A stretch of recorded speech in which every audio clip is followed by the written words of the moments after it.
বাংলাদেশেও আমরা বাংলাদেশের স্বাধীনতার পর থেকে শুরু করে এই পর্যন্ত বাংলাদেশের মানুষের দুঃখ দুর্দশা, বাংলাদেশের মানুষের জঞ্জা বিক্ষুব্ধ এই অশান্ত জাহালিয়াতের যুগে ইসলামী রাষ্ট্র কায়েম করার জন্য, ইসলামী সরকার কায়েম করার জন্য, কল্যাণময় একটি কল্যাণ রাষ্ট্র কায়েমের মাধ্যমে নির্যাতিত, নিপীড়িত, অসহায়, দুঃখী মানুষের মুখে হাসি ফোটানোর জন্য বাংলাদেশ জামাত ইসলামী আল কোরআনের আলোকে রাসূলুল্লাহ সাল্লাল্লাহু আলাইহি ওয়াসাল্লাম মদিনায় মুনাওয়ারাতে যে রাষ্ট্র কায়েম করেছিলেন, আমরাও সেই রকম একটি রাষ্ট্র কায়েম করতে চাই।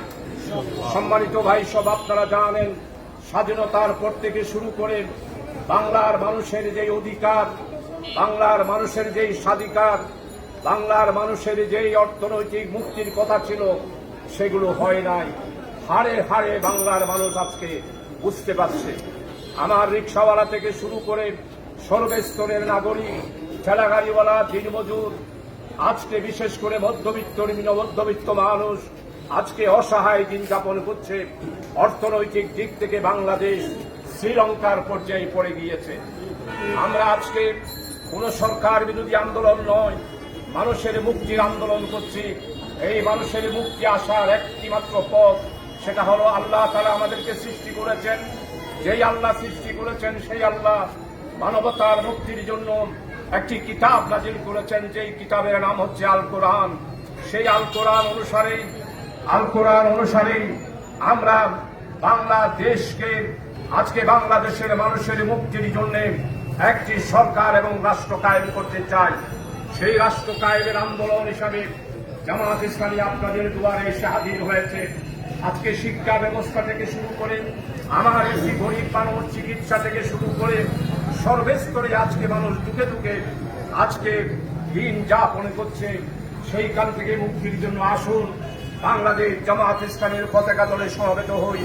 আপনারা যারা আজকে এখানে উপস্থিত হয়েছেন, তাদের কাছে অনুরোধ করব, গণসংযোগ এবং দাওয়াতি পক্ষ উপলক্ষে আপনারা প্রত্যেকটা মানুষের কাছে আমাদের দাওয়াত, আসুন আমরা সম্মিলিতভাবে এই বাংলাদেশের অবস্থা থেকে বাংলাদেশকে বাঁচানোর জন্য আসুন আমরা দেশকে বাঁচাই, মানুষকে বাঁচাই।